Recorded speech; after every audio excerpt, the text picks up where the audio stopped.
puedes tener paz en la tormenta, fe y esperanza cuando no puedas seguir. Y aun con tu mundo hecho pedazos, el Señor guiará tus pasos. En nuestro recorrido por las iglesias de Apocalipsis, las cartas que el Señor envía por medio de Juan a las iglesias de Apocalipsis, llegamos a la iglesia número 5 en el orden que está, que es la iglesia en Sardis. Cuando leemos el pasaje, que lo vamos a hacer, descubrimos como siempre la iglesia en sí, el Señor en su presentación diferente a las otras, el mensaje que el Señor tiene para la iglesia y finalmente la demanda que siempre concluye con un desafío individual. Aquellas palabras finales, el que tiene oído para oír, oiga. Leo en Reina Valera 60 el pasaje capítulo 3 de Apocalipsis, versículos 1 al 6, y dice así: Escribe al ángel de la iglesia en Sardis, el que tiene los 7 espíritus de Dios y las 7 estrellas, dice esto: Yo conozco tus obras, que tienes nombre de que vives y estás muerto.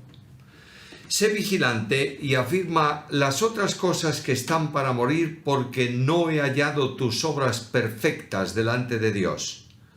Acuérdate, pues, de lo que has recibido y oído, y guárdalo y arrepiéntete, pues si no velas, vendré sobre ti como ladrón, y no sabrás a qué hora vendré sobre ti. Pero tienes unas pocas personas en Sardis que no han manchado sus vestiduras, y andarán conmigo en vestiduras blancas porque son dignas. El que venciere será vestido de vestiduras blancas, y no borraré su nombre del libro de la vida, y confesaré su nombre delante de mi Padre y delante de sus ángeles. El que tiene oído, oiga lo que el Espíritu dice a las iglesias. Como he dicho en varias ocasiones en los comentarios anteriores, la carta a Sardis es una carta para la iglesia hoy. Los mismos problemas que el Señor detecta en Sardis puede detectarlos en muchas iglesias del momento, del tiempo actual, y si por la gracia de Dios y su ayuda hay alguna iglesia que no tiene este problema, sepa que la advertencia del Señor es para evitar que este problema surja en el entorno de la iglesia, no importa cuál sea esta. Es un mensaje actual, es un mensaje para nosotros. En esta carta apenas hay elogios, más bien hay reconocimiento que el Señor hace hacia algunos de la congregación que están viviendo de una forma correcta conforme a su voluntad, pero no aprecia lo mismo en la generalidad de esta iglesia. Primeramente, notemos la iglesia y el Señor. Escribe al ángel de la iglesia en Sardis. Sardis es una ciudad no muy grande, que estaba situada a unos 53 kilómetros al sureste de Tiatira. Tenía como característica especial una gran acrópolis sobre uno de los promontorios de la ciudad. Había una riqueza de oro grande en su entorno que procedía del río que discurría delante de la ciudad y que era un río aurífero en el sentido de que arrastraba en su corriente pepitas de oro, material de oro, piedras pequeñas de oro. Situada en una colina de columnas verticales sobre el río, era una ciudad sumamente hermosa en la distancia, viéndola sobre el promontorio de piedra al borde del río que circulaba delante de ella. La ciudad fue tomada ya en tiempos antiguos por Ciro el Grande y la tomó por el único lugar que los defensores de esa ciudad no habían asegurado. utilizando escaladores y haciéndolo por la noche, entró en la ciudad y la conquistó. De ahí la referencia histórica que aparece en la segunda parte del versículo 3. Vendré, si no velas, vendré sobre ti como ladrón y no sabrás a qué hora vendré sobre ti. A lo largo del tiempo fue haciéndose importante y alcanzó la mayor hegemonía en tiempo de los romanos. La iglesia no se sabe quién la fundó. Muchas de las iglesias a quienes el Señor envía estas cartas no podemos determinar cuándo, quién, de qué manera fueron fundadas, pero es probable que la evangelización de la ciudad de Sardis se haya producido desde Éfeso. Éfeso, donde había una iglesia fuerte, firme, bien consolidada, extendió, ramificó, predicó el evangelio en su entorno y probablemente por su proximidad alcanzó la ciudad de Sardis. Ahora esta es la iglesia. Es importante saber cómo el Señor va colocando su iglesia conforme a su palabra y a su promesa y edificándola en tan diferentes lugares del mundo. Recordemos que la partida del Señor a la gloria, el ascenso del Señor para ocupar el lugar de majestad y gloria que le corresponde luego de su muerte y resurrección, hacía relativamente poco tiempo cuando están ya constituidas, funcionando todas estas iglesias. Después de la iglesia aparece el Señor, el que habla, y notad las características que se dan aquí en relación con él. Versículo 1, el que tiene los 7 espíritus de Dios. Esta frase, 7 espíritus, se ha mencionado ya en el capítulo 1 del libro de Apocalipsis y en el versículo 4. Es una referencia al Espíritu Santo.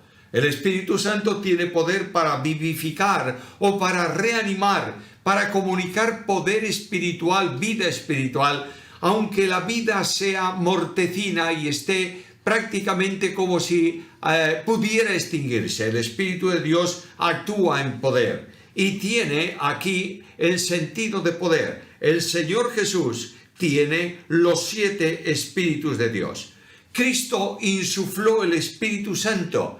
Cuando estaba con los discípulos les dijo, soplando, tomad el Espíritu Santo. Conforme a su promesa, envió juntamente con el Padre el Espíritu Santo al mundo.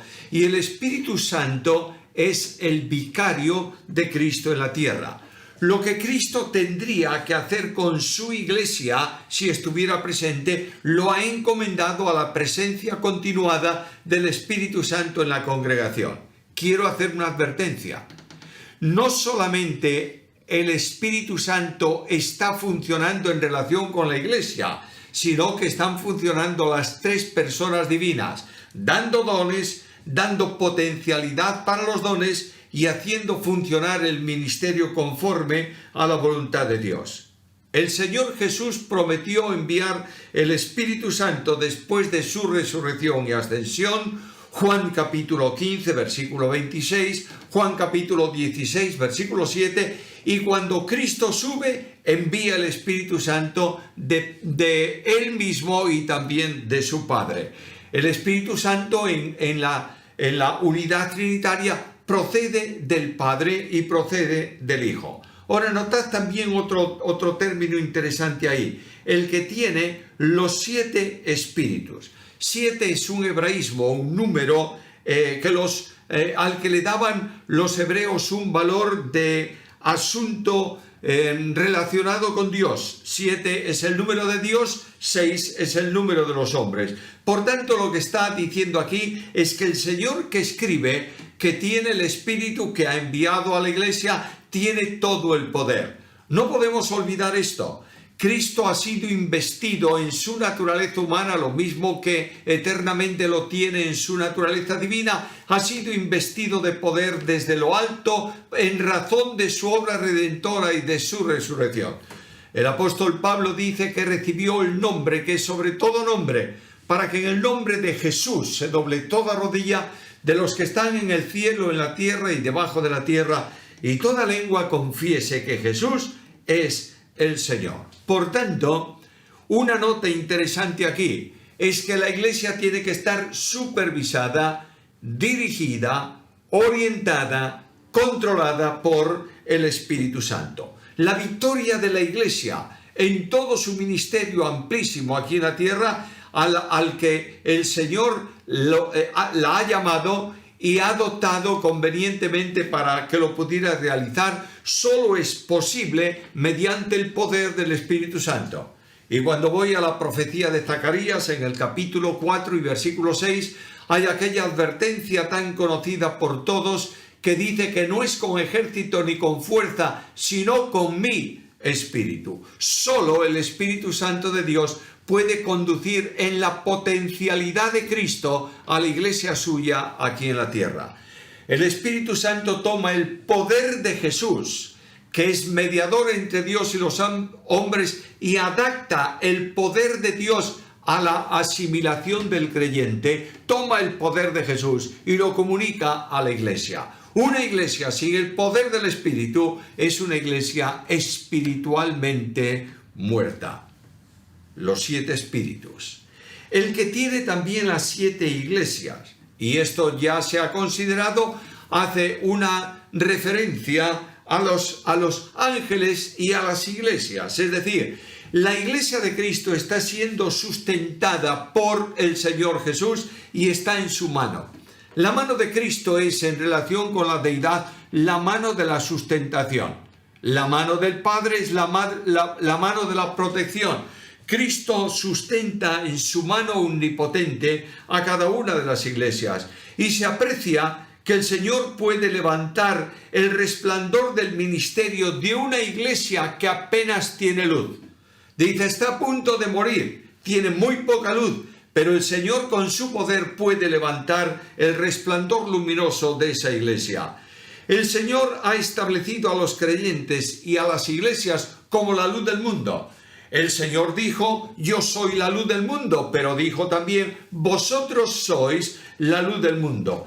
Quien no tiene una vida luminosa, individualmente hablando, o una iglesia que no tenga una vida verdaderamente luminosa en medio de la sociedad, no está cumpliendo la misión encomendada por Jesucristo.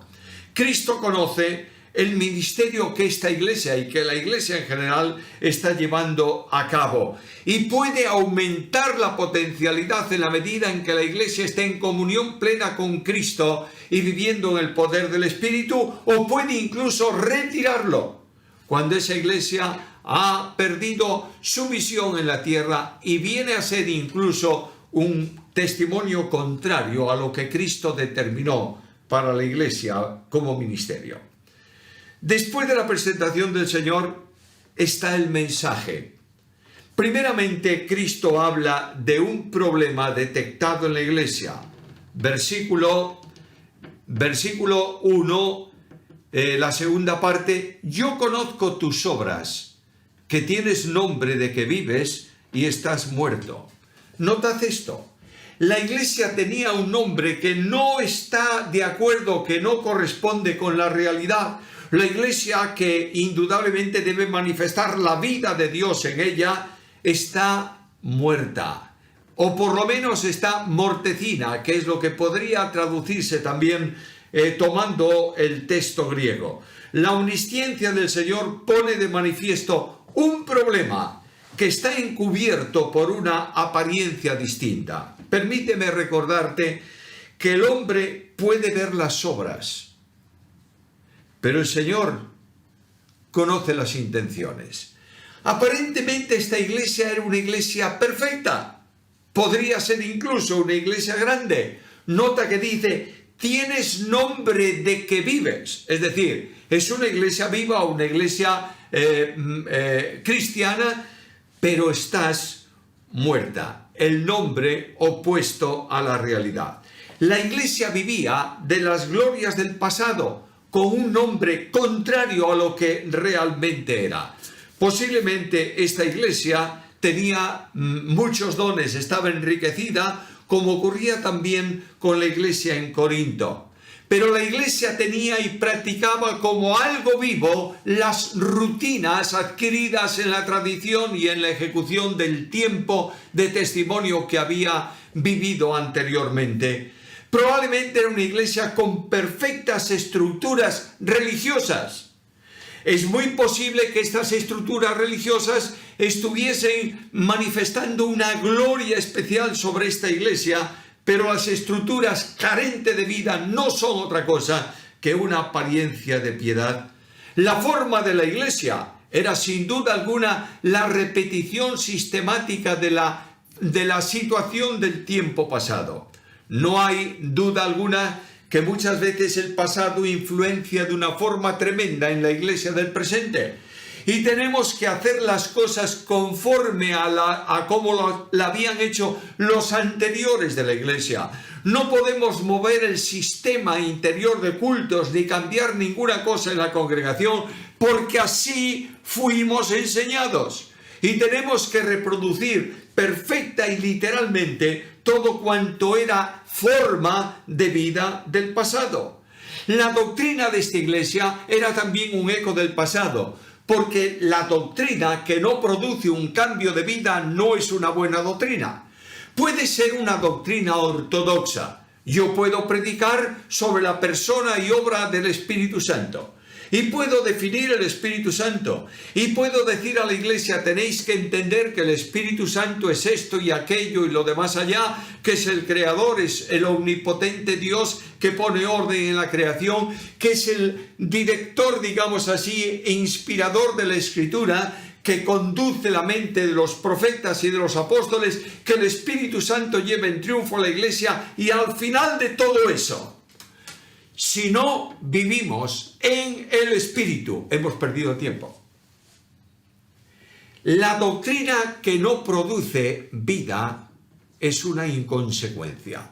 La teología que no produce una transformación en la vida de aquel que la está estudiando y predicando es nociva. Recuerdo que en cierta ocasión, estando estudiando una materia bastante complicada con el doctor Francisco Lacueva, al final de la clase me miró, estábamos los dos solos, me miró y me dijo, oye, ¿cuánto sabemos de cristología? Yo lo miré a él, me extrañó aquella frase, honestamente, conociéndolo como lo conocía, y me quedé mirándolo. Y él me dijo, mira, me doy cuenta que no sabemos nada de cristología, pero que Dios nos permite que aquello poco que sabemos de cristología lo apliquemos a nuestra vida para que el mundo pueda ver a Cristo en nosotros. Esta es la doctrina. Desde el púlpito de la iglesia muchas veces se habla de conceptos, pero no se habla de vida. Y esta iglesia tenía una doctrina que era el eco del pasado, podía ser muy ortodoxa, y su vida y su mensaje reproducían las formas del pasado. No hace muchos días estaba en una conferencia en un determinado país por medios digitales, y hubo una pregunta: ¿por qué los jóvenes hoy tienen tan poco interés en la colaboración de la iglesia? Yo le dije, bueno, primeramente por dos razones. Una, por falta de espiritualidad, porque el que es espiritual es siervo necesariamente. Dos, porque estamos hartando a los jóvenes con nuestro sistema. Y hacemos venir a los jóvenes a la iglesia para una práctica religiosa del domingo por la mañana que no contiene nada para ellos de atractivo. No quiero decir que convirtamos la iglesia y el culto del domingo o cualquier culto en un show adaptado a la juventud o que sea de agrado a los mayores, pero necesariamente hemos de actuar cambiando las formas al tiempo actual. Yo no podría imaginarme estar presente delante de un auditorio, aunque sea por internet, de la forma en que estoy ahora mismo, con este vestido, yo diría casual, aquí se diría un tanto sport. En mi tiempo tendría que venir con chaqueta, saco, como dicen en Hispanoamérica, y corbata. Ese era el uniforme. Y cuando tú no venías vestido de esa manera, te decían, no te olvides que tienes que venir vestido de gala casi porque estás en la presencia de Dios. Señores, queridos hermanos, yo estoy siempre en la presencia de Dios, en el culto y en la calle, en mi casa y en cualquier lugar. Dios está presente en mi vida. Y el Dios de la Biblia no se conforma con apariencias. Tienes nombre de que vives. Debían tener una ortodoxia notable, pero espiritualmente estaba muerta. Una paradoja tremenda.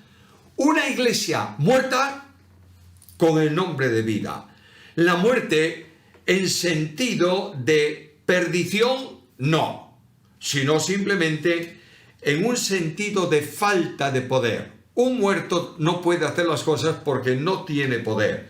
No tenía falta de obras, notad que está actuando. Tal vez las tenía en exceso. Yo conozco tus obras, que tienes nombre de que vives y estás muerto. Tenía obras, pero tenía tal vez exceso de obras, pero obras faltas de poder. ¿Sabe lo que ocurría? Una iglesia que tiene muchas obras es una iglesia que tiene activismo religioso para aparentar vida. Una organización eclesial perfectamente establecida es bueno, naturalmente que sí, pero la organización espiritual, la organización eclesial perfectamente establecida no es símbolo de vida. La práctica de las ordenanzas, muchos se glorían de que nosotros tenemos por costumbre bautizar a las personas después de un tiempo para hacerlas reflexionar si son creyentes o no. Me parece correcto, me parece una forma de pensamiento. Que partimos el pan todas las semanas, me parece otra posición bíblica, ya que debemos hacerlo cuantas veces sea. Pero ese sistema de la práctica de ordenanzas no confiere a la iglesia un espíritu de vida, sino un sistema de tradición. En Sardis había todo cuanto pudiera satisfacer a un observador superficial. Quiero decirte, para continuar rápidamente en lo que resta, la iglesia que no vive en el poder del Espíritu deja la comunión para vivir la religión. La ortodoxia fría es el narcótico que impide ver la realidad de la muerte espiritual. No es religión, es comunión con Cristo lo que la iglesia necesita. El problema se extiende en el tiempo y hay iglesias hoy apegadas a la historia, satisfechas de sí mismas. No hace mucho tiempo que oía a uno de los líderes de un grupo denominacional de iglesias decir: nosotros somos la iglesia más completa y perfecta porque mantenemos la mejor ortodoxia de doctrina. ¡Qué tontería más gigantesca! Es verdad que la iglesia tiene que ser conducida por doctrina. Es verdad que la iglesia tiene que ajustar sus formas a lo que Dios ha establecido en su palabra. Pero el hecho de que tú mantengas la ortodoxia no significa que tengas vida. A veces, como dije hace un momento, la ortodoxia es lo que oculta la realidad de una muerte espiritual. Y Cristo exhorta, versículo 2, sé vigilante. ¿Está llamando a la iglesia a despertar del sueño? La situación a la que han llegado aquí es porque no fueron vigilantes. Simplemente dejaron que el tiempo fuera transcurriendo, se ajustaron al sistema preestablecido y llegaron a la situación a que llegaron. Cristo dice, sé vigilante. Segundo, afirma lo que está a punto de extinguirse. Nota las otras cosas. Es decir, hay ahí unas obras que están a punto de morir. No eran obras perfectas delante de Dios. Escucha lo que dice el Señor en ese versículo, porque no he hallado tus obras perfectas delante de Dios. Son obras sin contenido. Es posible que la iglesia tuviese un gran programa de oración, pero las oraciones están impedidas por falta de comunión con Dios. Es probable que tuviese el mejor coro de su entorno o la mejor banda de música de todas las congregaciones de alrededor, Pero la buena música y los buenos cánticos no llegaban al cielo porque no había relación vinculante espiritualmente hablando con Dios. Es probable que fuese la iglesia mejor organizada. Alguien me dijo un día, ¿la organización es un problema para la iglesia? No, la desorganización es el problema. La iglesia tiene que ser organizada y estar bien establecida. Es probable que tenga esta iglesia una organización excelente, pero la iglesia bien organizada tiene que corresponder con el propósito de Dios. Si no, la organización es simplemente una pantalla aparente para hacer ver un sistema bien organizado, bien estructurado, pero carente del Espíritu. Hermanos míos queridos, todo lo que está apreciándose aquí se puede resumir de esta manera. Todo lo que Cristo detecta en la iglesia estaba en el exterior, pero no había vida en el interior. Formas, ceremonias, orden, todo lo que tú quieras, pero no había vida.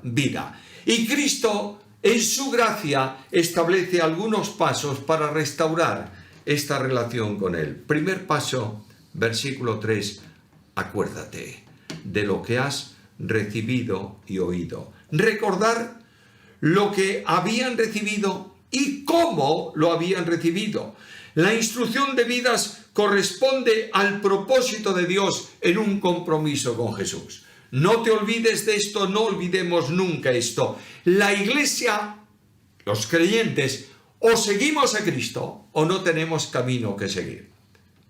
Cristo dejó huellas indeleblemente marcadas en su transitar por el mundo para que, como dice el apóstol Pedro, nosotros caminemos por ellas. Además de esto, no solamente recordar, sino también guardar. Nota el versículo 3. Acuérdate y guárdalo. Guardarlo es volver a la obediencia, retroceder en el tiempo a una situación en que antes la vida se desarrollaba en plena obediencia con el Señor, porque la obediencia es lo que distingue a un discípulo. En Mateo capítulo 28, versículo 20, Cristo envía a predicar el Evangelio a todas las naciones y dice concretamente ahí, haced discípulos a todas las naciones. Cristo no está buscando que nosotros establezcamos iglesias evangélicas, aunque es importante. No está buscando que establezcamos iglesias metodistas o iglesias pentecostales o iglesias presbiterianas o bautistas o asambleas de hermanos. Cristo tiene como objetivo establecer su iglesia aquí en la tierra. Y lo que distingue a la iglesia es el hecho de que en ella haya discípulos, seguidores del Maestro. Tercer paso. El primero era recordar. El segundo paso, obedecer. El tercer paso, arrepentirse. Versículo 3. Arrepiéntete. Porque si no, habrá un problema que tendrás que afrontar. Arrepentirse significa retornar incondicionalmente al Señor. Pide un cambio de mentalidad para ver las cosas de otra manera como se están viendo. ¿Y qué es el cambio de mentalidad? Bueno, el cambio de mentalidad es muy claro. Nosotros tenemos la mente de Cristo. Es decir, tengo que ver las cosas de la iglesia hoy, el desarrollo de la congregación hoy, con la mentalidad con que Cristo la hubiera visto si estuviera presente en mi lugar para afrontar esas dificultades. Y hay una advertencia de un tiempo de gracia, porque si no, vendré pronto a ti como ladrón y no sabrás a qué hora vendré sobre ti. ¿Tienes un tiempo de gracia para qué? Para recordar cómo era tu vida. Segundo, para guardar las cosas conforme a lo enseñado. Tercero, para volverte a mí. Al final, el elogio. Unas pocas personas, versículo 4. Tienes unas pocas personas en Sardis que no han manchado sus vestiduras y andarán conmigo en vestiduras blancas porque son dignas. No son muchas, son pocas. Pero andan dignamente, porque andan conforme a la voluntad de Dios. Los vestidos de ropa blancos que adornan la iglesia son la manifestación externa en la figura del vestido de la santidad que produce en el creyente la regeneración, el nuevo nacimiento. Vestidos blancos es una referencia al obrar cristiano en consonancia con la voluntad de Dios. Leo Apocalipsis 19:8. Y a ella, a la iglesia, se le ha concedido que se vista de lino fino, limpio y resplandeciente, porque el lino fino es las acciones justas de los santos. Los creyentes no hacemos por nuestro poder acciones justas. Las acciones justas nuestras es cuando el Espíritu nos conduce a la justicia de Jesús y reproduce en nosotros a Cristo. La vida cristiana victoriosa es reproducir la imagen del Señor. Este es el propósito, la predestinación que el Padre ha establecido sobre cada creyente. Romanos 8:29, que seamos hechos conformes a la imagen de su Hijo. Dios advierte a la iglesia hoy y está llamando a la iglesia a una recuperación de las formas, no, a una recuperación de la comunión con Dios, de la vida victoriosa en el poder del Espíritu, de la vinculación obediente a su palabra. Concluye la carta con una demanda y una apelación. Versículo 6. El que tiene oído, oiga lo que el Espíritu dice a las iglesias. ¿Qué tengo que oír? Mira el versículo 2. Sé vigilante y afirma las cosas que están para morir. ¿Dios está llamando a la iglesia a un cambio? Sí. Pero el cambio se produce individualmente. Tienes ahí unas pocas personas que caminan de forma distinta al resto de la congregación. Pero tienes ocasión de oír la apelación del Espíritu y volver incondicionalmente a Jesús. Dios quiere ahora un alma que vibre al impulso del Espíritu Santo. Yo quiero invitarte a que ahí donde tú estás, ahora mismo, inclines tu cabeza delante del Señor. Y digas: Señor, tú me llamas a oír, yo oigo. Y vengo sin condiciones a tu presencia. Quiero ser vigilante, quiero afirmar las obras que están a punto de morir en mi vida. Y para eso, Señor, yo vengo para guardar tu palabra. Y vengo arrepentido confesando mi fracaso espiritual delante de ti. Si haces esto, Dios tomará tu vida y la conducirá por sendas de justicia por amor de su nombre, y entrarás en victoria. Los líderes de la iglesia podrán transformar la dinámica de la iglesia conforme a la voluntad de Dios. Y yo pido al Señor que las iglesias de todos los que estáis escuchando esta reflexión sean iglesias vivas. No iglesias que tienen nombre de vida, sino iglesias que viven en el poder de Dios para testimonio en el mundo y para gloria del Señor. A Él sea la gloria y a nosotros sus bendiciones por Cristo Jesús. Puedes tener